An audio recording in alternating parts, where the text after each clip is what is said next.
Welcome all. Thanks for tuning into the Politics of Cinema, the place where cinema and politics go hand in hand. My name is Aaron Spears. And my name is Isaac Miller, and we are going year by year through the 1960s as we track one of the great transitions in the era of cinema and politics. For this episode, we're looking at 1966.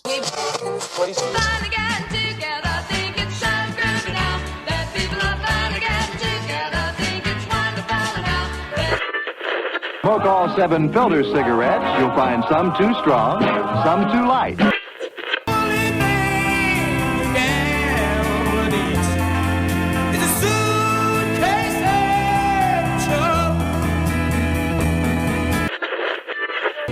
Love a man, he worked in a mine, Lord. The Beach Boys in person will be at the Fairgrounds Coliseum Wednesday.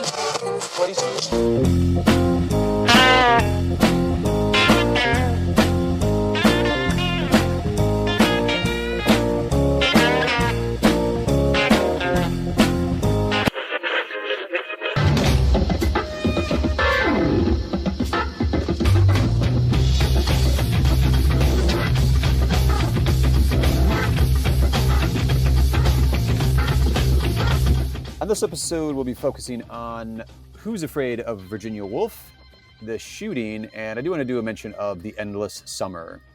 But first, we want to do a little political and cultural context for the year that was 1966. As we mentioned on all these episodes, we're sort of, as we're tracking this, it's the buildup of the Vietnam War. Well, it's not even the buildup, it's the, full-out war from the U.S. military point of view at this point. It's actually reaching to a point where the New York Times publishes a petition to end the Vietnam War. By 66, wow.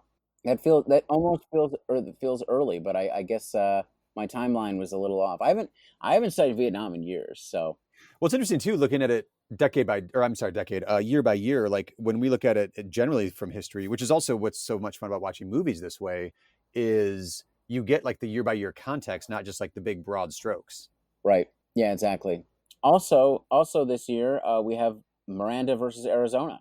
Speaking of context, like you picture, again, it's like movie scenes, I guess, but like Miranda rights being read to someone as they're being arrested. I was like, that's always been there. Nope. Nope. It has not. We do check in with some of the pop culture stuff too. And this is when Valley of the Dolls, the book, is published by Jacqueline Suzanne to be immediately adapted in 1967 movie, which maybe next episode. But the book comes out now and is an instant hit and a huge bestseller. This is the year of the Huff riots in Cleveland, which of course we are in Cleveland. A very big deal here. Shaped the trajectory of Cleveland for a long time and are part of the great wave of uprisings, black uprisings throughout the 1960s in reaction to economic deprivation, police violence. Now, which of course, oh my gosh, I'm going to do it, right? So obviously, this moment is very different. Like we say this every single episode. Nonetheless, we feel echoes. Yeah. But if anything, part of it is that this right now, I think we have fewer riots at this point when you actually look at the wave of protests that we've had.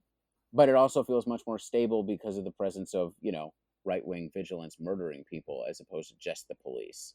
True. Well, this one, though, too, I remember like some of the history of the Huff riots. The city officials, their first thing they blamed were black nationalists and communists, kicking off the riots, which was like, that doesn't sound familiar at all right now. Hey, did you know there's some outside agitators? Oh, boy. Oh, then it turns out, no, it's really just, horrible poverty and racism from the part of those in power. What a surprise. Shock. Yeah. I don't know if it's necessarily worth mentioning like back to back because it's a very different thing, but there's a thing called the Sunset Strip riots of this year, which was really like the hippie riots, the curfew riots. It's a counterculture era clash that took place in West Hollywood in 66 on the Sunset Strip. But it's a basic, youth, fuck authority. I don't know. I feel bad that we mentioned them back to back because I don't really think they're terribly comparable other than like abuse of power against the youth in this case. Well, I think what you can say is that despite the fact that the both levels of oppression and sort of the locations of the people involved are pretty different, what it is they're both signs of American society kind of ripping itself apart in this period. And it's part of the broad set of constituencies that are pushing against that system. So they are related because they're part of this. They're struggling against broadly. They're struggling against a system that is that is repressive in many different ways. And this is, it's part of the general wave of the period. So yeah, I don't think they're inappropriate to put next to each other. That's a much better way to word it. I was struggling for words there to kind of connect them, but you did it. Thank you. Meanwhile, the Vietnam War, for the United States, the Vietnam War really, obviously it starts earlier, and the U.S.'s involvement goes back into the 50s, if not the 40s a little bit. But, 55 is the year that things really take off. And by this point in 66, there's 385,000 U.S. troops in Vietnam. So the Vietnam War is at full tilt. And, by 68, it will, for U.S. presence at least, it will peak, though the war itself will continue for years onward. Well, what's different, too, when you try to do, like, comparisons, like, I know we were both, like, of age, I guess, and adults when the Iraq War kicked off, and there was immediate, like, comparisons, like, is this going to be another, Afghanistan and Iraq, is this going to be another Vietnam? Is this going to be another quagmire that the American military finds itself in? The big difference we've got going on in 66 is there's a full-fledged draft going on as well, which is key. I think it that gets the student movement and the counterculture and an overlap with some of the hippie culture as well to push back as well, because you're just randomly grabbing people out of the population, young people, and sending them off to die. That's going to facilitate some pushback, and did. Right. I mean, one of the things, a side caveat, one of the things, the essentiality of the draft is oftentimes brought up, and why the Vietnam anti-war movement is very different from the Iraq anti-war movement, which I took part in, and I believe you did, and didn't get very much attention or a lot of traction in a lot of ways, despite the initial scale.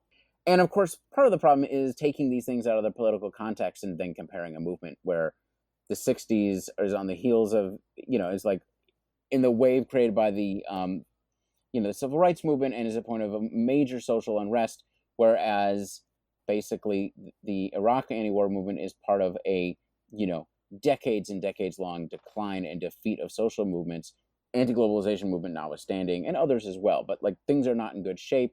The political context is really different, 9/11. But the other thing, it is interesting. I remember my instinct at the time. This is when I really studied the Vietnam War as a conflict, to compare it. But in reality, it's like, other than being guerrilla warfare with a lot of things sticking, it's really, really different. And just going through this and going through the social tumult, it's like the closest comparison for somebody living today is if the Iraq War was happening right now.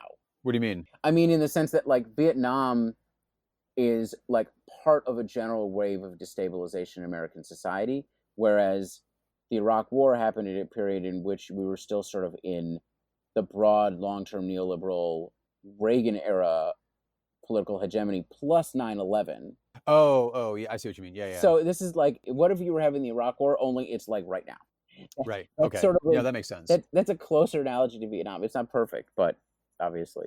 What you're saying with, like, you could look comparably at, what do you say, like, unemployment numbers, the economy, the way the culture was, the riots that are popping up here and there against police brutality and the murder of people. And that does, the way that we're saying that the 60s do feel somewhat comparable, if not perfectly analogous to right now, culturally and politically and economically, now throw a war on top of it. Well, right. And the war, as well. The war being a major accelerant, both to the on an economic level as well as a social one. What's similar between our moment and the previous moment is that there's a crisis. How do I put this? The system is struggling to reproduce itself as it is, to keep itself going. All this sort of, this is too vague, but all the attendant, contradictions are coming to the fore right now, right? Economic, ecological, intersocietal splits, demographic transformations. And in the late 60s, you have all these things also just starting to fly apart, right? Very different set of problems. This is a weird moment to be going through all this. I know we keep going back to this episode, but it's like we're having a long-term conversation just thinking it through. Well, it is, and we're going year by year, so like it really keeps bringing it up, like, oh, and then there is that. I mean, some of the stuff is completely comparable, and some of it is just like, oh, wow, I'm glad that's not happening right now. Like, like Vietnam War. It is the time to check in with counterculture, the counterculture / hippie / drug culture that's going on within America. This is the year that Timothy Leary is sentenced to 30 years in prison for just his LSD activities, right? I Like I don't remember him murdering anybody or this is like very out of my area, this particular part of the counterculture. I've like never really cared about that stuff, but Oh, really? Oh, okay. I'll have to amp up my hippie vibes on the next few episodes then, because I read two different biographies of Leary over the years. So maybe no, it was for all of his LSD, because also LSD is officially banned in the United States this year, and then they can throw him in prison for 30 years. So spoiler, we'll get to that when it comes to it, but it doesn't last for 30 years. I kind of guessed it. He wasn't in there for quite that long. Yeah. On a lighter note, this is when the Monkees debut in America. Oh wow. Okay, I mean, okay, I have no comment on the Monkees. It's not really. It's just the note. Students take over administrative building at the University of Chicago over the draft. As this is going to become pretty normal. Yeah, that's true, especially for student activism. This is when now the National Organization for Women is founded in D.C. So we're going to see that's going to start to build up too, another front of activism coming our way through the later part of the 60s here. Lenny Bruce dies. Yeah. I threw that in because like I went through a strong like Lenny Bruce phase with his like fights for freedom of speech, and I really liked his comedy, his earlier comedy. But yeah, it seemed like there was cultural significance to that, at least on my end. The League for Spiritual Discovery. This is where probably a very unknown group, but this is where the phrase "turn on, tune in, drop out" came from. This was their whole promotion of LSD as a way to tune on, tune in, and drop out, and expand your mind, baby. Ooh. It's also the same year that's banned, like we said earlier. So, and now it becomes like official, like counterculture, kind of gets a renegade mentality going. Okay. San Francisco Oracle begins. Oh, this is another one of those hippie things that you're not as familiar with. I mean, so here's the thing: is this? I grew up in a lefty family, and my dad actually lived in Haight-Ashbury in, I think, 1968. That's interesting. Oh, well, also he was at the premiere of 2001, so equally important in the film world. Yeah, so I just thought, but like, there's this weird thing where it's like, in the popular culture, I mean, we haven't really talked about what the right did to the 60s, to the popular memory of the 60s and the movements of that period. But one of the things is viewing sort of the hippie movement and the political and social movements of that period as synonymous. And of course, they're not. And in fact, and the actual activists doing this don't tend to actually be hippies, right? So I think there's a certain part of me that's always sort of like not cared very intentionally, which, I should get over that.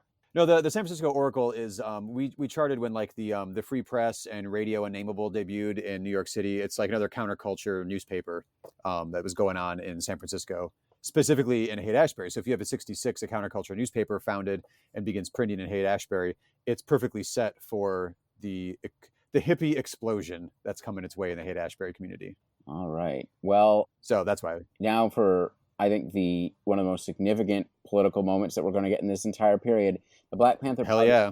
The Black Panther Party is founded in Oakland, California. And, obviously this is one of the most influential radical organizations in American history.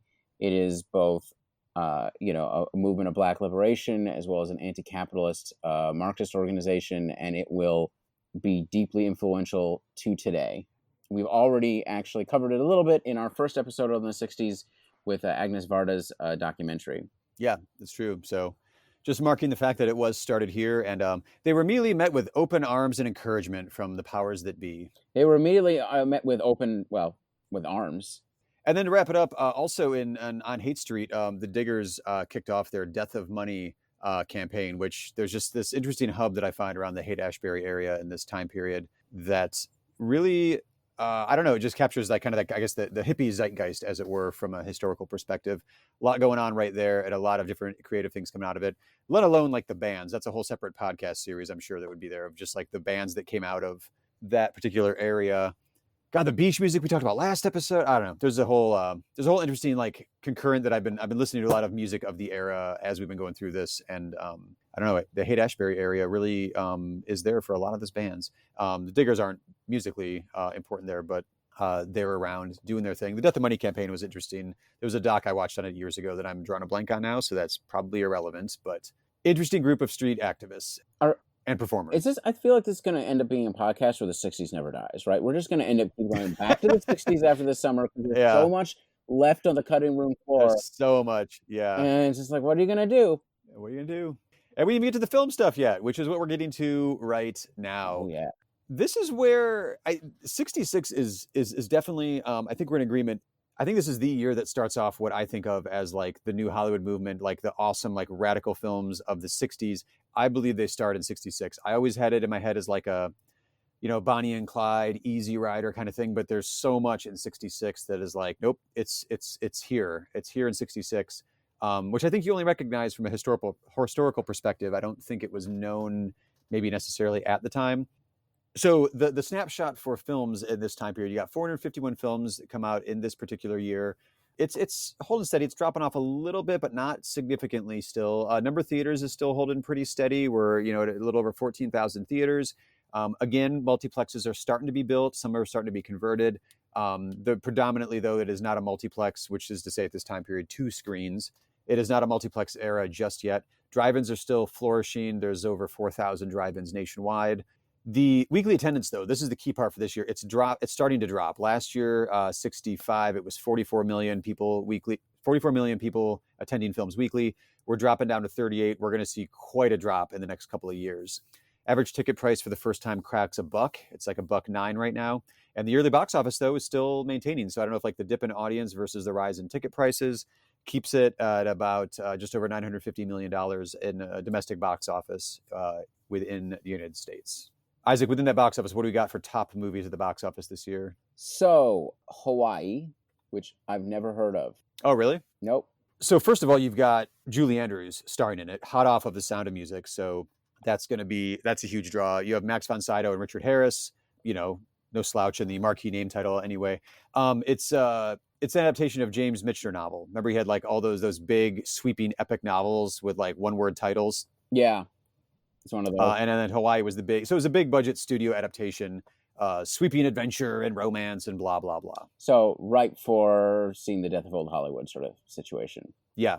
The Bible in the beginning, once again, doesn't mean anything to me. Oh, it's just another big budget, Cecil B. DeMille inspired biblical epic. Great. Is it great? I don't know. I've never seen it. I mean, that's just it. Is like, this is, those first two are very much, where Hollywood had been. Oh, for sure. And then, it's a full adaptation of the Book of Genesis. It's it's not late. He was still around for longer, but it's a John Huston, big budget, studio sweeping epic, blah, blah, blah. Same as Hawaii. I don't know. Okay. I mean, yeah. The Sand Pebbles. McQueen. We don't have any McQueen in our lineup so far. Yeah, we'll get there. I had a roommate in college during film school that was obsessed with Steve McQueen, the way I was obsessed with, like, Mads Mikkelsen or somebody. Yeah, so I had seen Sand Pebbles, Great Escape, all of his stuff. McQueen and James Dean, he was a huge fan. I mean, fair. If you're going to go for your, masculinity archetypes, those are two that are, you can do a lot worse. Oh, yeah, it'd be better than being roommates with a John Wayne fan, that's for sure. Woo! A Man for All Seasons, which is actually a great movie, and I really like it a lot. It is, yeah. And then one of our movies, and one with the one here. I mean, I think A Man for All Seasons is great, but it's not like groundbreaking in any way. But Who's Afraid of Virginia Woolf, which is one of our topics today, and this is the sign. I mean, imagining this movie being a top box office tells you that may be a sign that things are coming apart. It is. Well, also because in order, it was number 3 at the box office that year too. Made for $7 million, grossed $33 million, which doesn't sound maybe impressive nowadays, but translate that, and that's a huge return on investment. And anyway, we'll get into Who's Afraid in just a moment here. There's a few of note though, actually, and then a few that you watched, Isaac, in prep for this show that did come out this year that were successful still and made a dent. They just weren't the top 5 at the box office. We did Sidney Lumet and sung his praises with The Pawnbroker. You watched The Group, which came out this year. I watched The Group, and I think it's a very good movie. But part of, I don't want to get into it too much, but part of what I find interesting about it is stylistically, I'm not the best for tracking style, but it feels the transition has happened. This is not from Hollywood, and this is not the same style of filmmaking. Even from The Pawnbroker, right? Like, you can feel the change. And if you watch, one of his early 60s movies or something, we've moved into a different era. And, I could imagine this in the early 70s to a certain degree. Well, because this one touches on, like, a lot of what you'd think of as late 60s things. There's, like, free love. Like, I think the pill, or contraception at least, is in there. Abortion. There's, like, lesbianism. there's a lot of stuff that you just weren't allowed to even tackle like a few years earlier. Right. I mean, all right. So, that's the thing is I was thinking about the filmmaking and you were thinking about the content. But yeah, you're right. That's part of it. Is you just couldn't have made this earlier in the decade.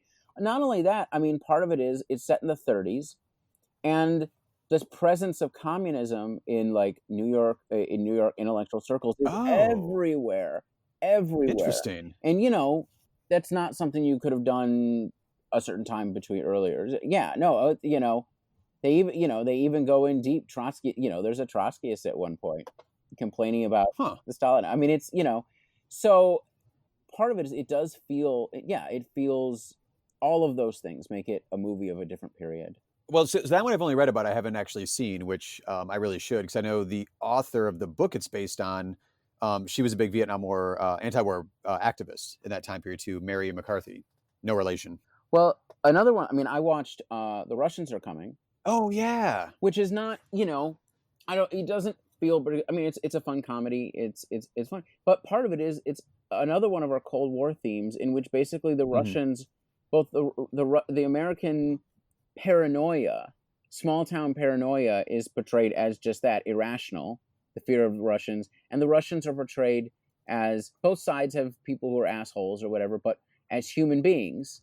And there's even a star-crossed love affair between all-American girl and a Russian, sailor. So, once again, it's like that is a definite comment, and that was an award-winning film. Yeah.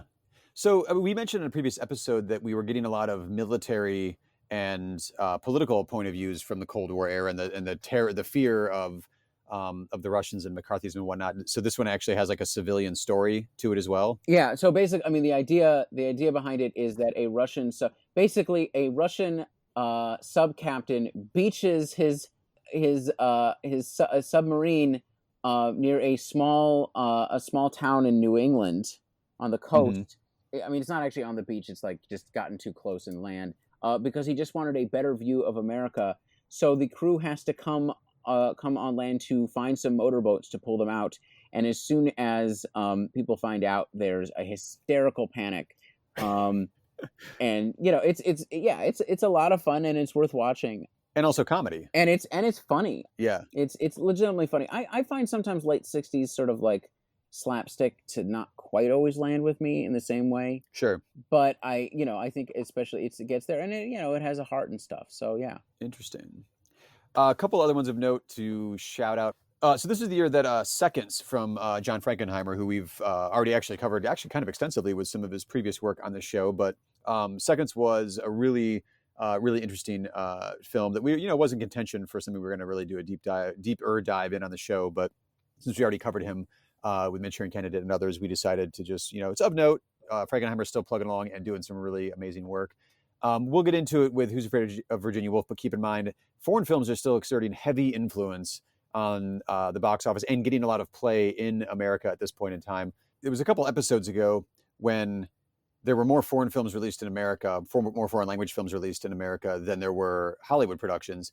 It's not quite the same this year, but it is a hugely influential year. You've got Django from Corbucci comes out this year. We'll mention that briefly in a moment. Blow Up from Antonioni. Battle of Algiers, which is its own episode at some point in the life of this show. Alfie continues the British wave of films coming over to the United States. You've got Made in USA from Godard. You've got The Pornographers from Imamura, both filmmakers that we discussed respectively on the French New Wave episode and the Japanese New Wave episode. So it's still a very fertile time for foreign language films coming into America and having quite a bit of influence on the filmmakers that are about to really hit the scene in the late 60s and early 70s, because those filmmakers of the new Hollywood era point to all of these films as like hugely influential films on them. And I think that's not in a vacuum. Like that's on the culture at large as well. Well, I don't want to get into a whole campus film society thing here, but like the way art house theaters work in campus film societies, these are the movies that they're screening a lot all around the country. Well, I mean, the thing about Battle of Algiers is we brought it up when we dealt with Pontecorvo in our first episode. But I mean, this is the film that in some ways captures the globally the moment of unrest more than almost anything else. It's right. So foundational. It's unbelievable. Another movie that I'd like to bring up about this year, is The Wild Angels. Oh yes, Roger Corman's Hell's Angels movie. And for me, watching this, I mean, this is the demarcation line, right? So we dealt with Faster Pussycat Kill Kill last time, which, you know, is dealing with sort of transgressive people and the image of transgressive fears, and a movie that we both love. Wild Angels shows that 66 is a different year, right? That something has transitioned. To imagine, if you watch Roger Corman from earlier in the decade, this is a different director.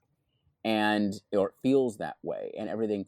The full bloom of sort of the counterculture is in this film, everything, but it's the fucked up dark end of the counterculture, right? Because, you know, this is a movie about Nazis, basically. They're in Nazi paraphernalia.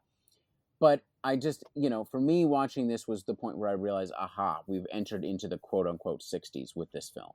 Yeah, very much. Yeah, you're right. The first thing that needs to be mentioned is if you watch this movie, and you should, it's a great movie. And I believe, did we just watch this on YouTube, I think?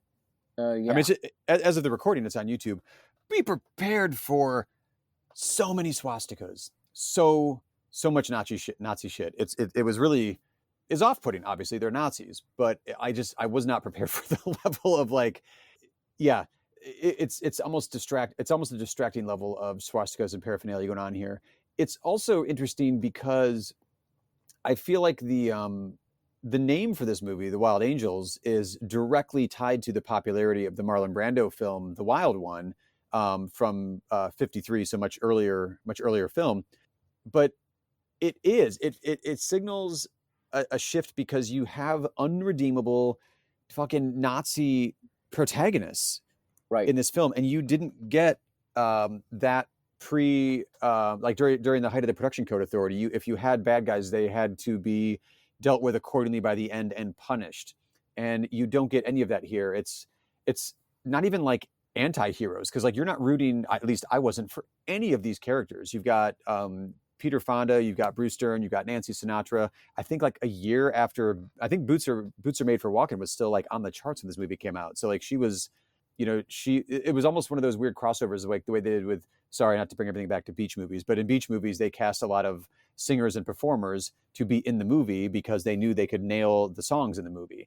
There's no time that I remember her singing in this movie, but you have the draw of a famous singer now in this biker movie. And this film ended up being so popular and making so much money that it kicked off the new biker subgenre that we'll get, which, you know, kind of peaks with Easy Rider in a couple of years. But there's just dozens and dozens of these movies made over the next few years because this movie was such a hit. Right. I find it interesting to find sort of like, you know, the bikers are a panic in the 50s, right? Mm-hmm. And then sort of them resurfacing, but in the totally different context of the culture of the second half of the 60s. And so suddenly it becomes something both similar in the sense that they are this force for social chaos and panic. Yeah. Social panic seems to be a big thing these days. But at the same time, totally different because of what's happened to the culture and what you can do in film. A different reflection of what's happening. And that's interesting to me. It is. Well, then also, this might be unpacking a bit more than we wanted to and just mentioning this movie, but I couldn't help but think of the way that we are in our current political climate in 2020, with the blame for social unrest falling to these roving band of Antifa terrorists, blah, blah, blah. I was like, that's actually what this movie is, not Antifa. It's a bunch of Hells Angels Nazis, but like they are a terror. And if this was true and this is what they're doing, then there is kind of cause for panic. Right. I mean, it's just sort of interesting the way they frame freedom as I want to do what I want to do, which is a very, 60s countercultural thing, but it's not free love. It's not, love and understanding. It's, sexual violence and brutalizing people randomly. But tell me, just what is it that you want to do? Well, we want to be free. We want to be free to do what we want to do. We want to be free to ride. And we want to be free to ride our machines without being hassled by the man. And we want to get loaded. And we want to have a good time.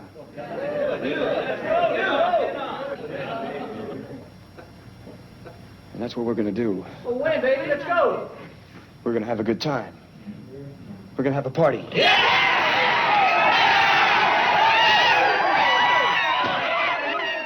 Not even randomly, it's people that are part of their club. Yeah. Which, like, again, well, I didn't really compare it to the hippies. I thought the way that they do, like, I want to do what I want to do, like, these are spoiled children. These are not functional adults at all. It's all just like, it's spoiled kids run amok. The climax of this movie, they're at a funeral for Bruce Dern's character, whose name is like Loser. And his widow is drugged and gang raped at the funeral while they destroy a church and, tie up the preacher, who was the newspaper writer from The Intruder back in '62 when we looked at that film. Right. Yeah, it's a fascinating film, and it's so, I guess I would say it's nihilistic to the point of like, I don't know. Yeah. I really want to sit with this a little bit more. Like I just kind of finished it up the other day, and I was like, this is going to take a minute. Well, part of what it is you have this exploitation formula where it's just like, this is cool. Let's just show this stuff. And, there's real Hell's Angels in this movie. Like that's who the extras are. I think Bruce Dern, one of the lead actors, got punched in the face at least. Yeah, Bruce Dern got knocked out by one of them. So like part of it is like when you take that exploitation formula and then stick it onto something onto something that's very real, it becomes more real and disturbing in a certain sense. I mean, look, it is. Yeah. I did want to point out, because we were mentioning critic reactions to some of these movies we're looking at. Yeah. Vincent Canby was writing for the New York Times. He wrote a Sunday New York Times piece about this movie, and he called it, quote, "the best work to date of the newest cinema auteur, the work of a filmmaker with a vigorous, highly personal cinematic style," which I wanted to point out just because the auteur was out there in '66 in film critic circles. Andrew Saris, who would bring it to America in his book form in '68. He wrote it in an essay in '62 called Notes on the Auteur Theory. So film critics were kind of aware of this idea, and Vincent Canby, I think rightfully so, puts that label onto Corman as of a new cinema auteur, and this is just going to explode over the next couple of years as in film criticism. It still is interesting to have that on Corman. It is, yeah. And then also just, we know from our standpoint in 2020, he was the training ground. Like Peter Bogdanovich was like a uncredited script doctor. He was on set as like a PA. So like Bogdanovich is around this movie. And then you're going to have, the Coppolas and the Lucas and Scorsese, like the circle around Corman produces like some of the main marquee names of the new Hollywood movement that's going to be, hitting the screens in a couple of years here. Even farther out than that, doesn't James Cameron come out of Roger Corman as well? I think so. Not a filmmaker I care that much about, so I don't know too much of his history. But anecdotally, I do feel like his name is floating around there as well. I think even John Sayles. He did some early work in exploitation stuff too. Yeah. So I don't know if that was Corman or not. Maybe one of the most influential American filmmakers of all time, Roger Corman. Right. Just not even just for what he was putting out, but for what he was fostering as well. Yeah.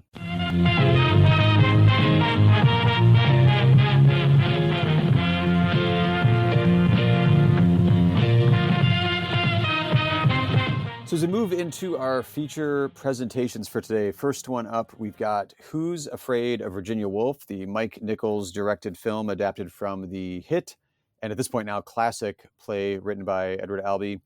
It's the story of a bitter, aging couple with the help of alcohol use their young house guests to fuel anguish and emotional pain towards each other over the course of a distressed night. Who's afraid of Virginia Woolf, Virginia Woolf, Virginia Woolf? Who's afraid of Virginia?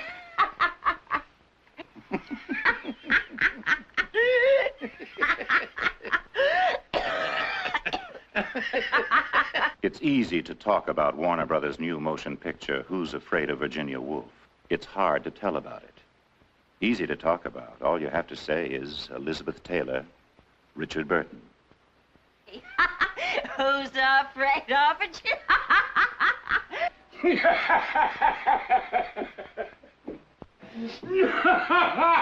He's the associate professor of history. She's his wife. The essence of Ivy League charm to students and friends who don't know them well. George Siegel, Sandy Dennis, are the newcomers led by their charming host and hostess to the hell that hides behind those ivy-clad university walls. Edward Albee wrote the play, the most acclaimed work by this controversial author. Ernest Lehman wrote the screenplay. He did the same for West Side Story and Sound of Music. Mike Nichols directs. His unbroken series of theatrical triumphs have given him a position without peer or rival. All you have to say is Elizabeth Taylor, Richard Burton, George Segal, Sandy Dennis, Edward Albee's Who's Afraid of Virginia Woolf. After that, all you can say is incredible. Can you contain the sheer emotion and volatility and nuance and brutality and just, but also even weird bouts of tenderness that are on display in this film? So I had not seen it before.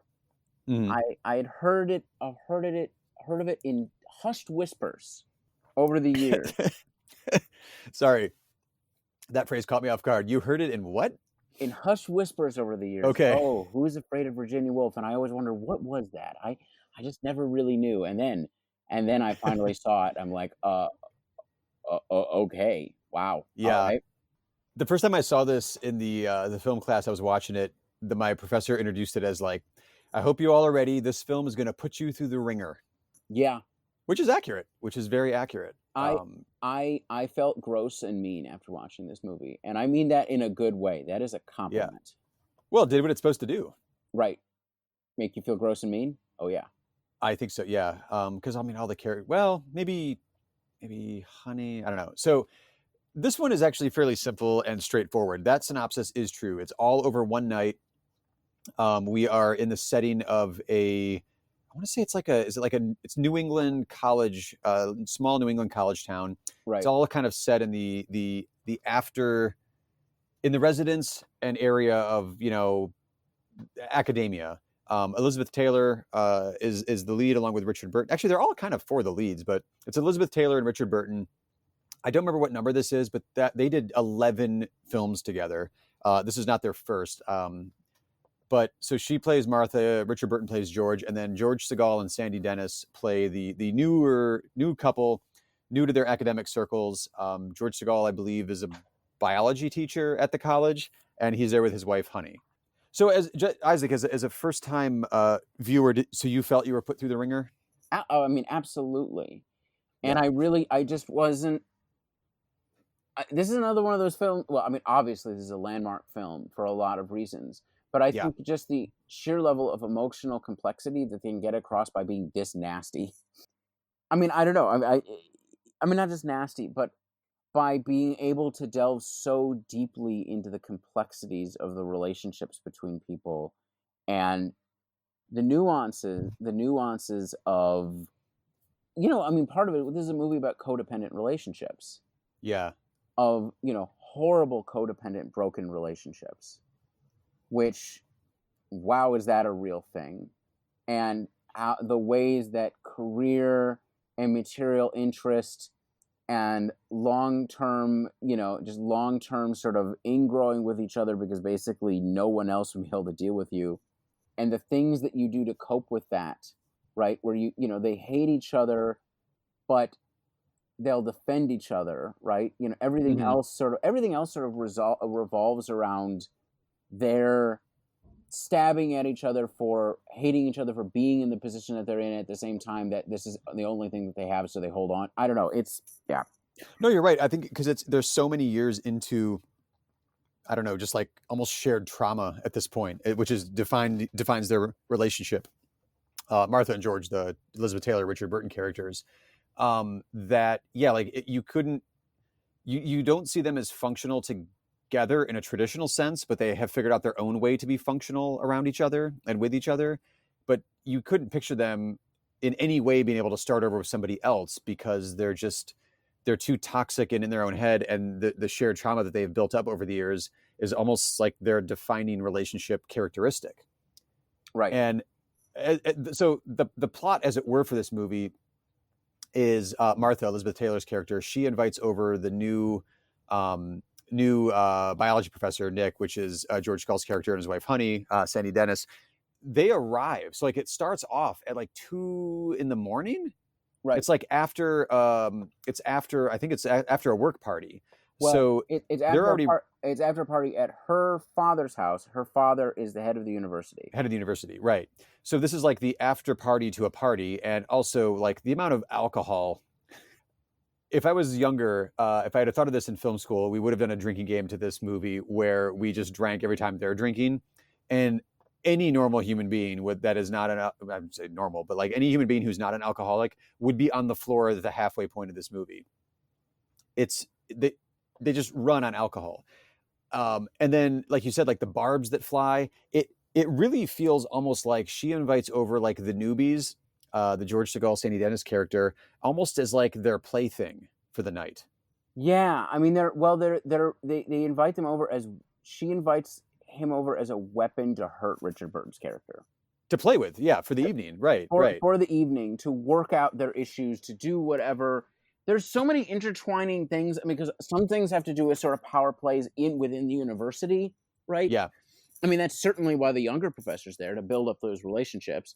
Well, that's why it's brilliant, because there's layers to it. There's so many layers, and I actually don't think I think I'd have to watch it a couple more times to capture all the layers that are there. Oh yeah, but it definitely rewards on repeat viewings for sure. But yeah, no, I mean, it is. I mean, they're contesting it out with how far they can go with each other. Mm-hmm. By using this couple who also, have, I mean, honestly, you could do some analysis of the couple as well, because there's a lot of stuff going on there too. No, it really is. So one of the things that you have to address with this movie is the staginess. Like, it is based on a classic Edward Albee play, which is fantastic read if anybody wants to read it. It's very faithful. Like other than I think maybe a couple of curse words. I was reading up on the history of the play over the years, and like some words, which we'll get into in a little bit here, of the censorship, were taken out or added in.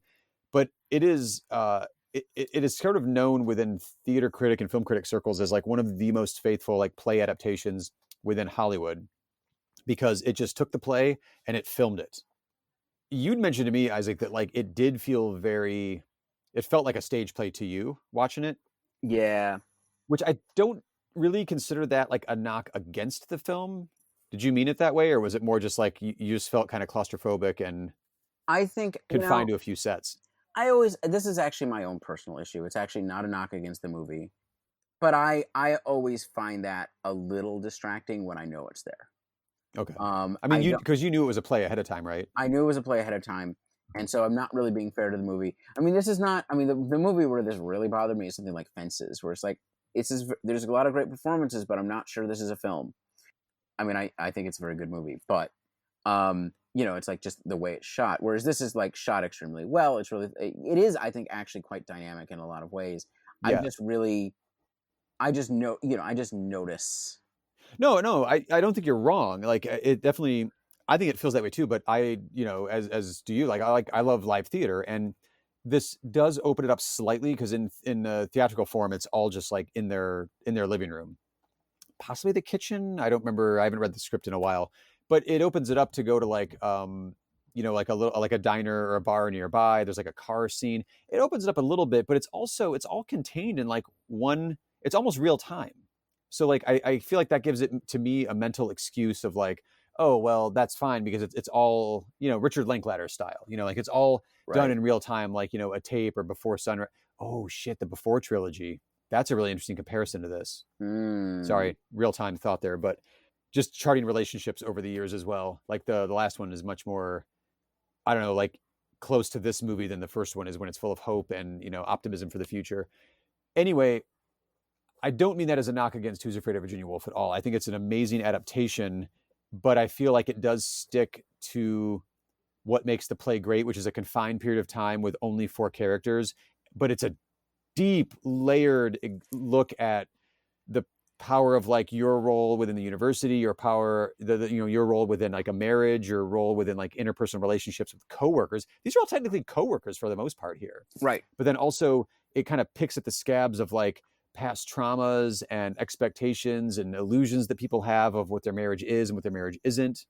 Over the course of just like one, like 2-3 hour evening. Well, and to be clear, I believe that confined space is a strength of the film. I think it works being one night. I think none of this is.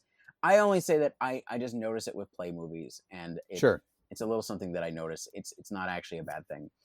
No, I mean that's just it. Is like we were saying, just the layeredness, and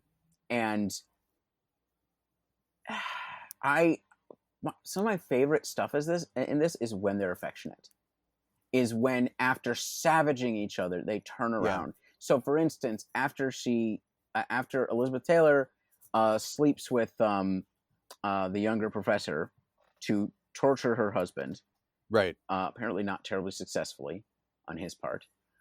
When he tries to, suddenly the power relations there shift, right? And now, is he a houseboy? Is he not? And basically, if he attacks Richard Burton's character at all, now he's not allowed to. Before that, it was okay. Now you don't. Right. Now, he's mine and we're just not doing... I mean, there's there's subtle reasons why that is happening. The power relations shift, the things that they're doing to each other shift. And I love that. And I feel like it's worth mentioning, part of the reason this is so incredible is... Well, I mean, think about these performances. Should we just talk a little bit about our two leads and what it means that they're the ones doing this? Well, like a notoriously volatile Hollywood relationship that also yielded 11 films total when they were collaborating. Are they maybe channeling themselves a little in this? You know what? I'll be honest, I didn't actually look up anything about the filming of it to know, like, was there on-set animosity or any of, like, the usual gossip to it. I was trying to just stick with, like, the texts. Also, we're watching like 5 or 6 films within a week span to like do these episodes and dive into the 60s. So there's a time issue there, but they were notoriously a volatile couple within Hollywood. So I'm just going to go ahead and assume that maybe they were perfectly cast by, again, also we should say too, Mike Nichols doing his directorial debut here. But as far as leads go, I don't know, they're to me, like, it just, the first time I watched it just felt so iconic. Like I couldn't picture anybody else in these roles. Yeah. See, I think for me, it's just that interesting thing of sort of classic Hollywood people helping to open up the space for something new. Oh no, I think you're right. Cause it's, so you've got, Elizabeth Taylor, Richard Burton, I say dynasty, like these are huge actors. Like Elizabeth Taylor, by just agreeing to a movie, gets it greenlit in this time period. Like she has insane power. Richard Burton, the same way. Like, and the fact that they're going for a movie that is, again, like a movie adaptation of a famous and celebrated and critically lauded play that is clearly going to push some boundaries within the world of cinema is really fascinating to me. And also that they are going with a first-time director for this project. Elizabeth Taylor also, like, she's not a stranger to the adaptation. Throughout the 50s, she did Cat on a Hot Tin Roof, Tennessee Williams, Suddenly Last Summer, Tennessee Williams. Like she was doing hit Broadway adaptations, albeit watered down because there was a lot of like homosexual undertones that were just written out of those movies from their plays. But she's no stranger to the adaptation world, and the fact that she's grabbing onto this one, and also the way that she does her performance, it's a really early example of method acting that I think is worth maybe discussing here for a minute. Sure. So I get the easiest way within this particular movie to jump in with the acting elements. This was something I wanted to keep an eye out as we're going through the 60s to kind of see, like, okay, we know the filmmaking elements that are going to end up being there by the late 60s with the new Hollywood directors. But there's also a whole other tract to look at, which I'm not necessarily qualified for because I'm not an actor and never really studied acting. But there's a whole track to kind of pay attention to, even within just this movie. And I feel like this movie maybe Rod Steiger and The Pawnbroker a little bit as well. I'd have to go back and do some research onto the history of his career. But for this particular movie, Elizabeth Taylor gained weight and really like dove headfirst into, frankly, like a very ugly, I'm speaking morally now, like a very ugly character that wasn't celebrating, her beauty or seductiveness or any of the stuff that had kind of been played on with, like, let's just say Cat on a Hot Tin Roof or Cleopatra or anything. It's very like almost against type for what the general public would assume for a new Elizabeth Taylor movie. I mean, yeah, quite a lot. Quite a lot. I think there's a certain part of me that wants to say that them playing against type doesn't really, it's the performances that carry it, not what they are outside of the movie. And I think that's true. But it is also hard to Yeah, ignore. for sure. It is also hard to ignore that element. It is, and I don't think it doesn't. I didn't want to bring it up as like, oh, it hurt the movie or anything. It doesn't whatsoever. I meant it as I think this is an early. I think this is one of kind of like a first indicator. Also, again, because this movie was financially successful, so like it was rewarded with the public and critics. If you look up the Academy Awards history for this movie, it's crazy. It's one of the movies that was nominated in like every acting category. There's a bunch of firsts for this one. Elizabeth Taylor, did win Best Actor. Sandy Dennis won Best Supporting Actress. It won like art direction, cinematography. Haskell Wexler doing the cinematography, worth noting because he's going to be coming up. Actually, he won cinematography, if I remember correctly. They had a separate category. I think this was maybe even the last year for it. There was separate cinematography categories. There was Best Black and White Cinematography and Best Color Cinematography. I like that. I wish they still did that. I do too. Well, if there was more black and white movies, they may still do that, but maybe if they still had the category, we'd have more black and white movies. That's a good point. Yeah, cart, horse, however you want to look at that. That could be encouraging. Wexler's going to come up because we're going to look a little bit, I think, at medium cool when we get to that one because he's definitely like dives into the counterculture shortly here. But the trail, I guess, of acting that runs through this movie, I find interesting because I studied this script in a playwriting class I took when I was in college, and also would watch the movie in a separate class. So like I was very steeped in Who's Afraid of Virginia Woolf for a little bit when I was in college in the same calendar year. What a thing to be steeped in, especially in a certain sense when you're maybe not in the stage of. I mean, I'm not married, and nor am I quite in that age group. I wonder what it's like to watch this when you've been in that not in that kind of relationship, but when you've been in a long-term relationship like that. Oh, sure. No, and I wasn't at the time. I was a college kid, so I was single myself at the time when I was watching this. So like it's interesting that it hit me the way it did. But the original play of this, when it debuted, it starred Uta Hagen, who first of all was on the blacklist, which I find kind of fascinating. So there's something going on there.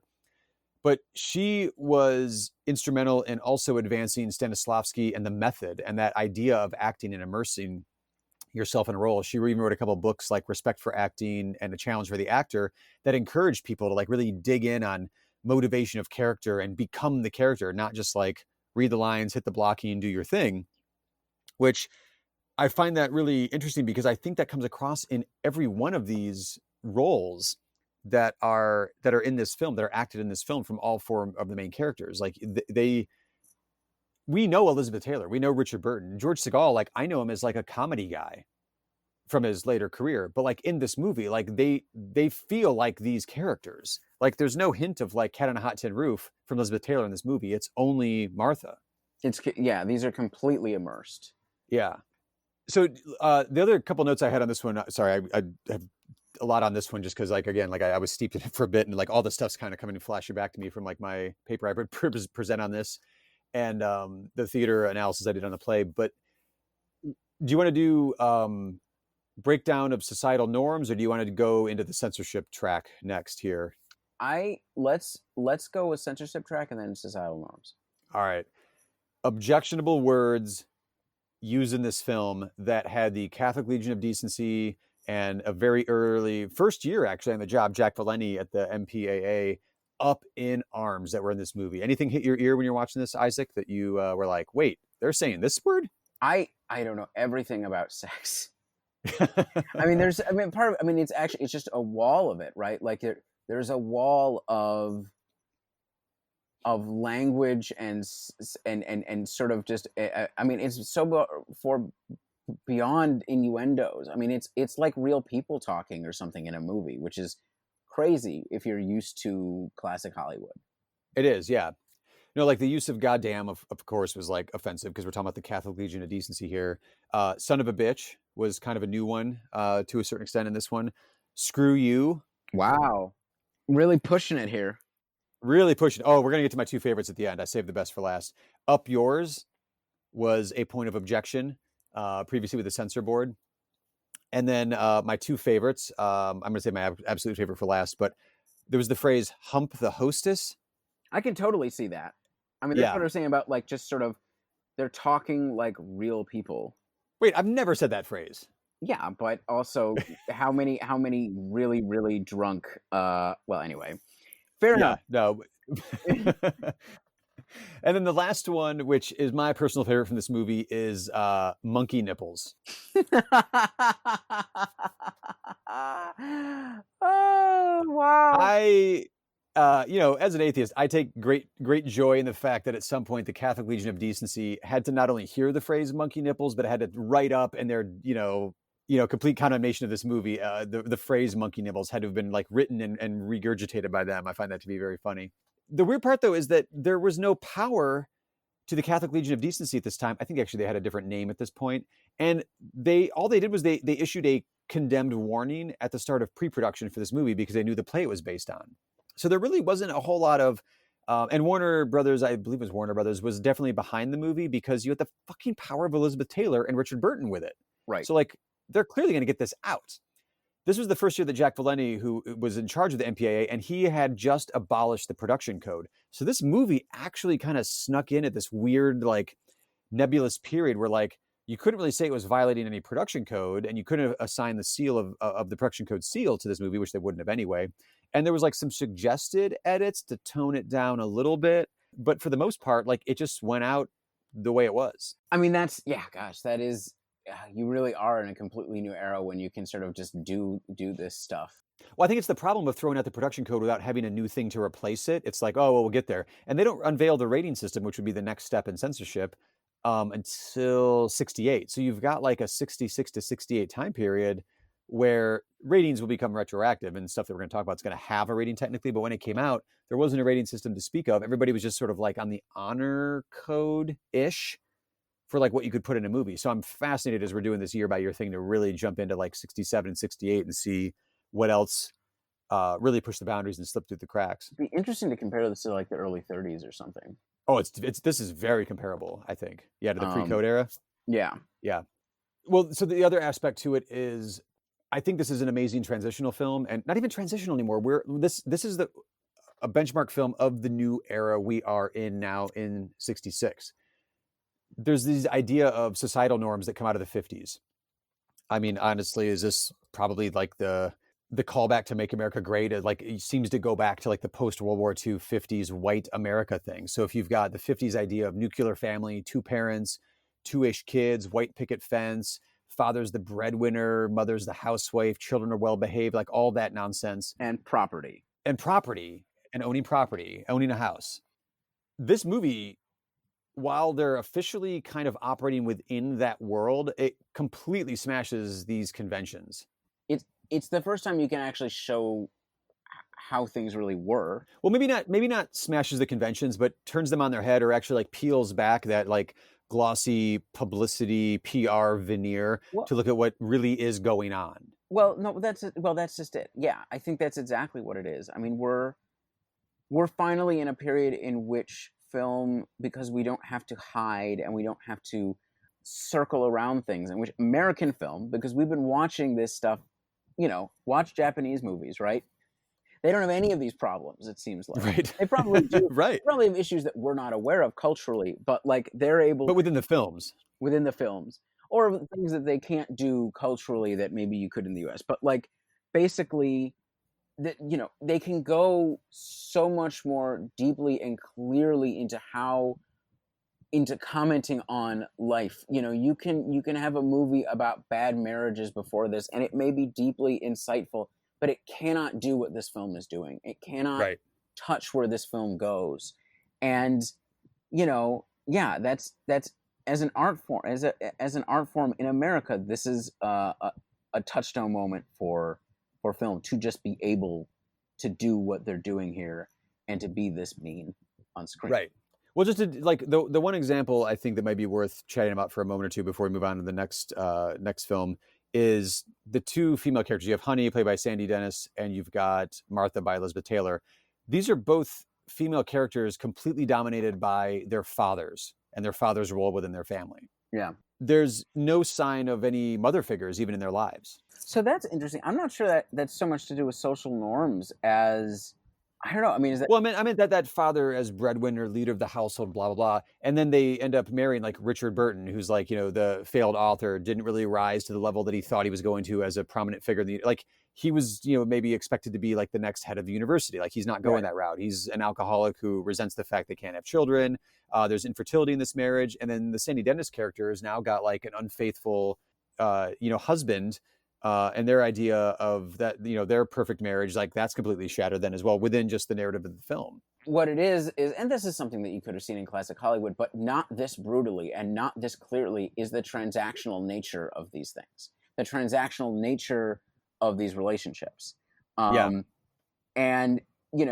part of it is it's able to bring out all of the implications of what that means in terms of in terms of their sexual relationships, in terms of their emotional attachments to each other, in terms of everything, and the way that careers and sort of the patriarchal father, I mean, like, part of it is like neither of them are simply like political chess pieces, but part of it is it's peeling back, the way the wives, right? The wives are part of the politics of the office, quote unquote. I'm doing scare quotes right now. And this is actually showing how that works. Yeah. There's this whole conversation about how sleeping with the wives of important people at the university is the best way to advance, because then they'll make sure you get there, right? It's savaging a particular part of the middle class, the intellectual snobbery of academia and its elitism, but also, it's not just the white picket fences, but the austere sort of authority figure, right?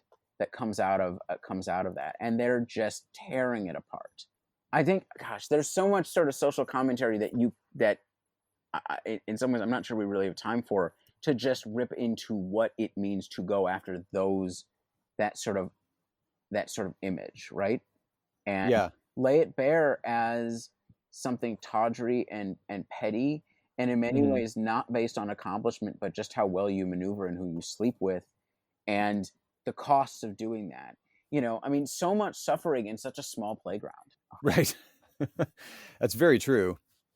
And then even like how those dynamics play out, it's not even as simple as, whoever you sleep with is how you rise through the ranks. When Nick, the George Segal character, goes to sleep with Elizabeth Taylor, and he's like, I've had too much to drink tonight, whatever. Like, well, the fact that he can't physically like actually have an affair with her that evening may spell the end of his career, since her dad is in charge of the university. Right.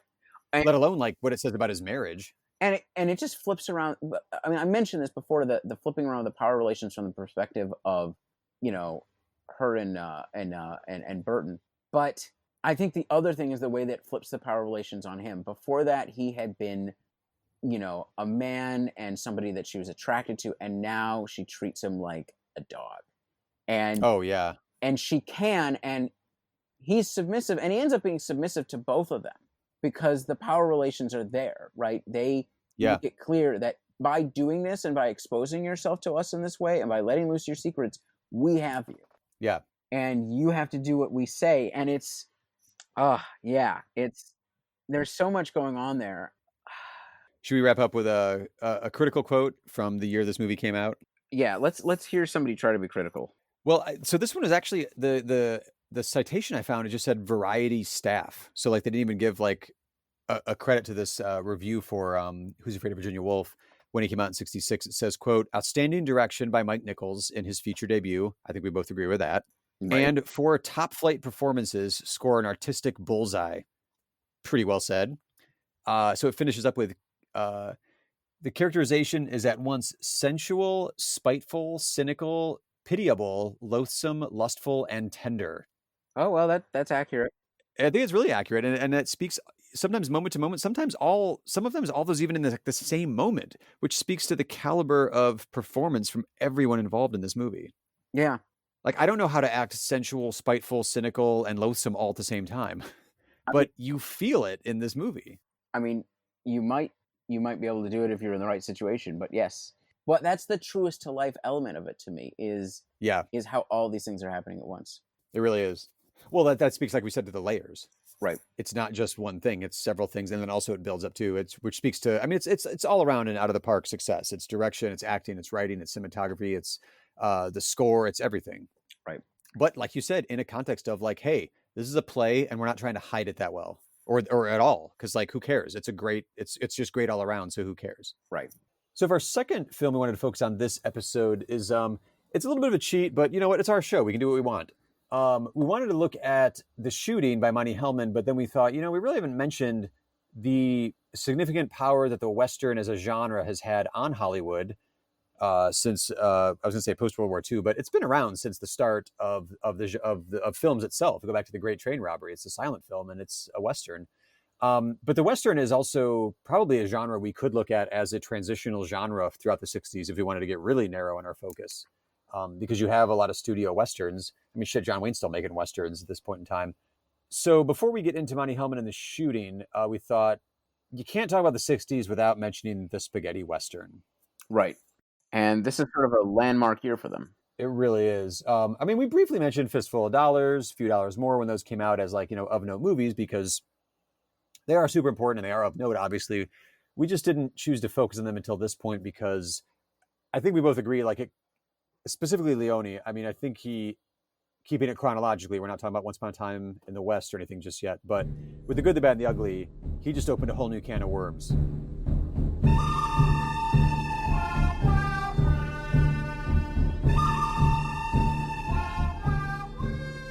And by worms, we mean great filmmaking. Right. That's probably not the best analogy then. It's just like it's a next level Western. Even from like, and he's just doing these bang, bang, bang like year after year. But I watched Fistful of Dollars, skipped Few Dollars More, and then watched Good, the Bad, and the Ugly. And it's such a leap. It's such a leap. I mean, I watched all three. And actually then I couldn't stop and watched Once Upon a Time in the West, which we'll have to come back around to because it's a couple years off. Cheater. I cheated. I'm not moving through time.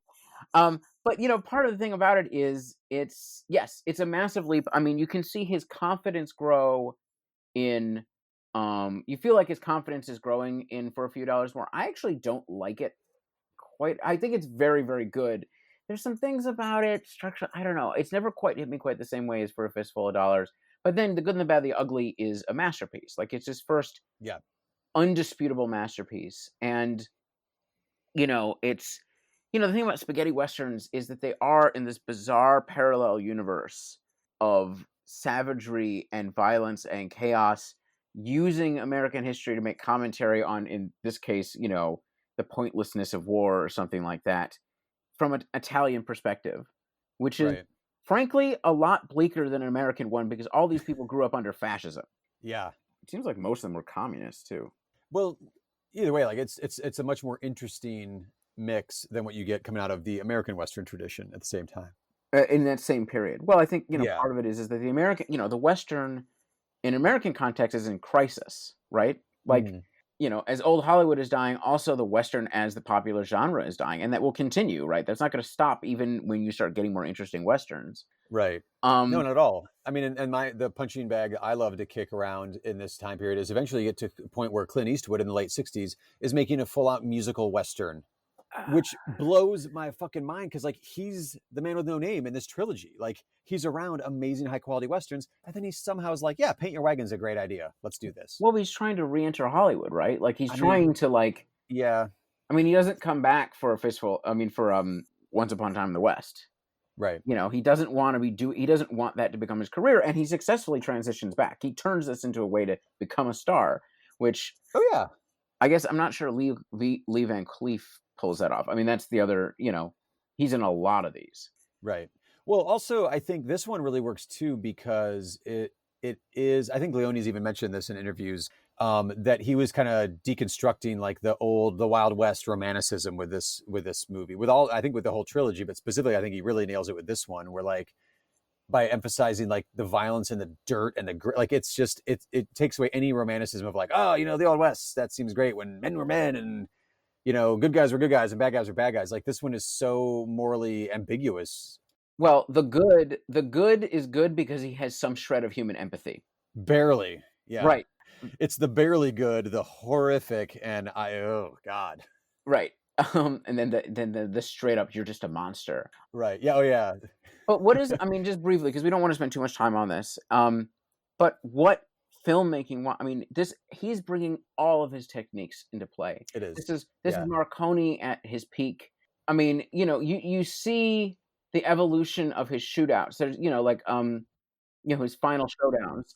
And he doesn't peak this again, and there's a reason, because it's actually perfect.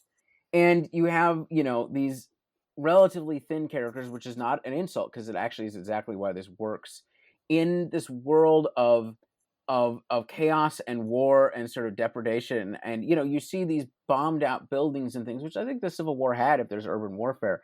But this is World War II, probably, for him. I don't know, what filmmaking wise just makes this so special. I think you nailed it when you said it's coming out of a different kind of ethos and mentality, because it's not being filmed in America. So it's not like trying to beautifully recreate the Civil War a la fucking Gone with the Wind or the Hollywood backlot. It feels, I think it's the feel to it, honestly. It's such a visceral movie. It visually to me kind of looks like they just happened to have cameras back in the Wild West. Except for the fact that most everybody in this movie has super clean white teeth, and he does such intense close-ups, it really pops out at me. Just dirty up their teeth a little bit, please. But other than that, think of the amount of flies crawling around on people in this movie. You have to choose to do that. I don't know. Yeah, it's very visceral, and it almost feels documentary the way that he's filming it. In this case, also the way he does framing is really fascinating to me. I think he really knocks it out of the park with when somebody enters the home, it's a long focus shot, and you see people framed in arches, and nobody does close-ups like he does. It's really impressive. So I'm actually going to slightly disagree, because I think, yes, there's a groundedness to the dirt, but it's almost in excess. I actually think everything is heightened in a very particular way that creates a mood of sort of chaos, a society in chaos, you really feel the lawlessness in a certain sense. But, the sense of chaos, and and part of it is these are all, he takes the mythic gunslinger and takes it to the most extreme. I mean, if you're good in these movies, you're superhuman. And they all are. Well, I think that's part of the deconstruction element. Right. So it amps it up. Yeah, that makes sense. But there is this sense of chaos, and the way he uses space and vistas. Yeah. And this is something that I'm not sure is really in the first two.